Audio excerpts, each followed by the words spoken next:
Bonjour à tous, mardi 21 avril. Voilà, alors hier soir c'était le chat, hein. Donc on est soumis évidemment à la qualité de la connexion. Et donc vraiment ça a été bien jusqu'à un moment, puis après vraiment je m'excuse, c'était pas très clair.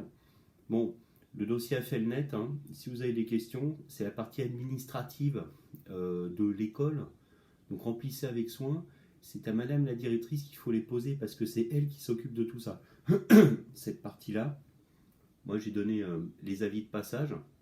Je rappelle, hein, si vous ne l'avez toujours pas reçu et renvoyé, eh bien n'hésitez pas à me communiquer, mais je pense que moi j'ai eu le retour de tout le monde. Donc voilà, vous n'avez plus qu'à transmettre maintenant à l'adresse que je vous ai donnée pour madame la directrice. Et voilà, parce que vous acceptez l'avis de passage, voilà, c'est une petite procédure. Voilà, et AFELNet, comme je le redis, hein, c'est le fameux système informatisé de l'éducation nationale qui, en fonction de l'endroit où vous habitez, etc., va vous dire à un moment donné, voilà, vous allez dans tel collège, fin de troisième, voilà, vous allez dans tel lycée, et puis voilà quoi. Donc quand on change de passage école-collège, collège-lycée, AFELNet. Et puis après, il y a après le baccalauréat ou d'autres choses, il y a Parcoursup, hein. Bon, c'est un petit peu l'équivalent. Voilà, ça fonctionne, les systèmes automatisés maintenant, quoi. Voilà. Et bon, écoutez, si vous avez des questions, hein, n'hésitez pas, commentaires ou autres, des choses particulières, des difficultés à appeler le collège ou autre, n'hésitez pas. Enfin, n'hésitez pas. Je ferai. Moi, je suis en contact avec les collègues du collège, dont Madame Lagrange ou Madame Nermand. Donc voilà, si vraiment il y a quelque chose à un moment donné, vous n'arrivez pas à avoir contact, je tâcherai voilà, moi, de les joindre directement si vraiment vous avez un souci particulier, quoi. Voilà. Alors aujourd'hui, petite vidéo sur les mathématiques. Voilà, donc valider et argumenter. Alors, ça va se passer dans le livre. Alors, tiens, on va peut-être que ça va se passer à la page 112, d'accord? Il s'agit d'analyser la petite astuce, l'espèce de petit code secret qui se cache dans les fameux codes barres, d'accord? Les codes barres, on en a partout, hein, vous savez. Voilà, alors là, ils sont photocopiés ici pour le petit problème, mais par exemple, rien qu'au dos de ce livre, en bas, vous avez le code barre. Voilà. Alors, je ne vais pas analyser les barres, mais la série de chiffres qu'il y a en dessous. On va travailler là-dessus aujourd'hui. Et vous pourrez aussi aller voir sur ce que vous avez chez vous. Regardez, là, je prends un livre, par exemple. Voilà, que j'ai retrouvé en triant. Hélène Grimaud, la grande pianiste, qui vivait avec des loups quand elle était plus jeune. Et donc, il y a un code barre aussi, évidemment.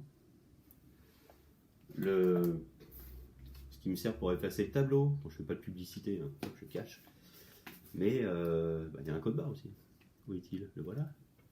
Hop. Bon, vous connaissez tout ça, hein. Voilà. On va analyser ce code barre et on va suivre pas à pas ce qui est indiqué et je vous montrerai comment le présenter dans le cahier du jour.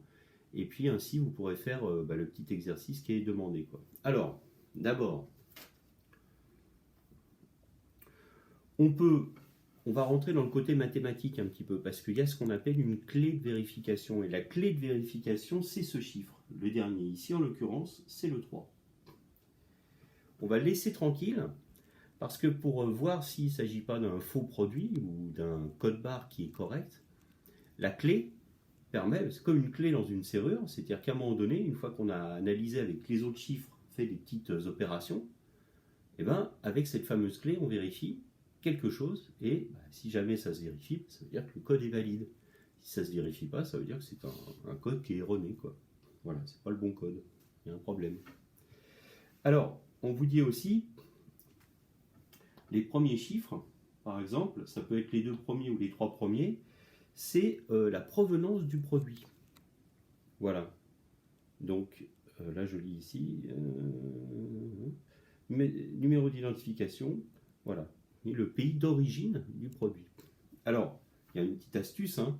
Par exemple, tous les livres, je reviens à mon livre, si vous regardez bien les 3 premiers chiffres, vous avez 978. Si je prends le livre ici, 978, alors ça c'est un code à part, tous les livres ont le code 978. Voilà. Mais sinon, par exemple, je vois mon fameux détachant ici, qui a, je lis 3 et 1. Alors, même s'ils sont séparés, il faut lire ici 31, quoi. D'accord, 3 et 1. Et tout ce qui est entre 30 et 37, c'est d'origine française, simplement. Voilà. Bon, on passe d'autre chose, quoi. Voilà. Alors là, en l'occurrence, on a un code barre. Donc, pays d'origine. Il y a ensuite le fabricant. Enfin, vous verrez tout ça dans le livre. Moi, ce qui m'intéresse ensuite, c'est de me lancer dans des petits calculs. Vous voyez, pas à pas, ici. Vous pouvez prendre votre livre hein, pour suivre avec moi, c'est peut-être plus simple. N'hésitez pas à prendre le livre. Mettez sur pause, bien sûr. Et puis, donc, je vais suivre pas à pas ce qu'on me demande. Je vais faire des petites opérations. Et puis après, je vais tâcher de trouver le résultat. Alors, j'ai reproduit ça ici. Hein. Regardez, dans le cahier du jour. Voilà. J'ai mis la date. Mardi 21 avril. Et j'ai fait plusieurs colonnes ici. Parce que vous allez avoir plusieurs colonnes à faire, puisqu'il va y avoir plusieurs codes barres à analyser. Alors, je vous montre comment j'ai fait. Donc, alors d'abord, on me demande faire la somme. Alors, les étapes pour vérifier l'exactitude du codage. L'ordinateur, enfin, l'ordinateur c'est nous, hein, mais l'ordinateur, je veux dire, le système de vérification informatique, quand on passe bon, vous savez, la douchette au supermarché ou autre, lui, il analyse le code barre, mais il y a aussi une analyse, on peut faire chiffrer. Hein. Je fais la somme des chiffres de rang pair en partant de la droite. Alors, attention, les chiffres de rang pair, regardez. En fait, imaginons que je compte, je donne un numéro à chaque chiffre, simplement. Ici, c'est le premier en partant de la droite.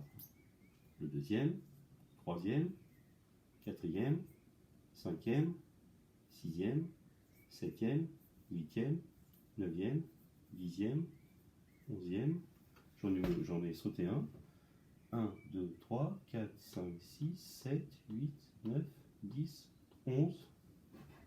11 c'est lui, hein, c'est le 6, 12 et 13. D'accord ? Quand on fait la somme des chiffres de rang pair, ça veut dire qu'on va prendre les nombres pairs, c'est 0, 2, 4, 6, 8, 10, 12, 14, 16. Donc c'est simple, je vais additionner les chiffres qui sont au-dessus du nombre pair. Donc en clair, j'ai pas de 0 chiffre, hein. Donc le deuxième chiffre, le quatrième, rang pair c'est ça, hein. D'accord ? Je vais le faire en violet, tiens. Attention, hein. C'est pas les chiffres pairs du grand nombre là, non, c'est le rang pair, d'accord? Donc le deuxième, le quatrième, le sixième, le huitième, le dixième et le 12e. Donc je vais additionner 4 plus 0 plus 0 plus 9, ça fait 13, plus 5, ça fait 18, et plus 0, 18. D'accord? C'est ça qu'il faut faire, hein, ok?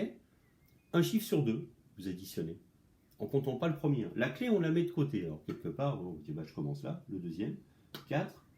Alors, vous n'êtes pas obligé de faire comme ça à chaque fois, mais vous sautez un chiffre, hein, d'accord? Donc, 4 plus 0, ça fait 4, 4, 4 plus 9, 13, j'en suis à 13, 18, 18, d'accord? Voilà. Donc, déjà, je vais écrire ici 18 dans ma première case, d'accord? Voilà, 18. Ensuite, on me dit, multiplie cette somme par 3. Ok, 18 fois 3, vous pouvez le poser. Alors, vous pouvez le faire aussi de tête, hein. L'objectif, c'est aussi de faire un petit peu de calcul mental. 18 fois 3, ça fait 54. Donc, j'écris 54 ici, hein, d'accord? Voilà. Maintenant, fais la somme des chiffres impairs en commençant par le troisième. En clair, on laisse la clé de côté, qui est le premier chiffre, et maintenant, on va additionner les chiffres de rang impair. Donc, le premier, on le laisse tomber, donc le troisième, le cinquième, le septième. Changer de couleur. Sur mon petit feutre. Hop. Ils sont là. Donc on ne compte pas le premier, chiffre de rang impair, donc le troisième, le cinquième, le septième, le neuvième, le onzième et le 13e. D'accord? À nouveau, je saute un chiffre. Donc, allons-y, je me lance là-dedans. 6 plus 0, ça fait 6. Toujours 6. 6 plus 8, 14. 14 plus 6, 20. 23. Donc, je recompte. 6, 14, 20, 23. Ok? Donc, je continue, hein. Je remplis. Donc ça fait 23. Très bien. Fais la somme des résultats obtenus en 2 et 3. Donc en 2 c'était 54. Et 54 plus 23, je peux poser directement l'addition hein, dans le cahier. Voilà. 54 plus 23, ça me fait 77. Et là maintenant, il y a une chose importante, c'est je vérifie que le chiffre clé, mon chiffre clé, est bien le complément à la dizaine supérieure du résultat obtenu en 4. Oula. Donc, mon résultat complet, là, en 4, c'est 77. D'accord. J'ai obtenu 77. Et maintenant, je vois si j'arrive pile à la dizaine supérieure avec 3. Donc, en clair, est-ce que 77 plus quelque chose va m'amener la dizaine supérieure? Ça va être 80. Eh bien ouais, 77 plus 3. Ça me mène bien à 80. En clair, si j'avais obtenu 72 à la fin, il aurait fallu absolument que j'ai un 8 ici. 72 plus 8, ça fait 80. Ou si j'obtiens 53 par exemple, eh ben, pour aller à la dizaine supérieure pile, 53 pour aller à 60, il faut que ma clé ce soit un 7. D'accord? Voilà. Alors, il y a les codes barres, donc il y a d'autres codes barres donc à faire. Voilà, c'est les produits qui sont présentés un petit peu en dessous. Des biscuits salés, des collants, des biscuits sucrés, des trucs comme ça. Donc à chaque fois, vous allez écrire le code barre, voilà, et puis vous allez faire pas à pas la petite, un peu comme une recette de cuisine. Alors prenez votre temps, hein. Écrivez bien comme je l'ai fait le code barre. Je récapitule. Les chiffres de rang pair, donc on additionne le deuxième chiffre, le quatrième, le sixième, le huitième, le dixième, le 12e, on multiplie par 3. Ensuite, on laisse la clé de côté. Les chiffres impairs, donc on commence au 3e, 5e, 7e, en partant de la droite, hein, 9e, 11e.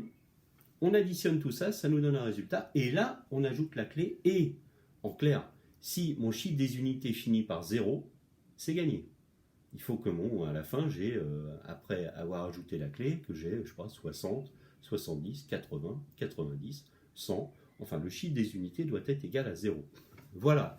Ce que je vous demande en mathématiques, prenez votre temps, et puis après, vous pouvez le faire avec des objets, voilà. Alors sur Internet, vous avez vraiment tous les codes, vous savez, qui vous donnent la provenance du pays, si vous voulez aller voir exactement des produits que vous avez chez vous.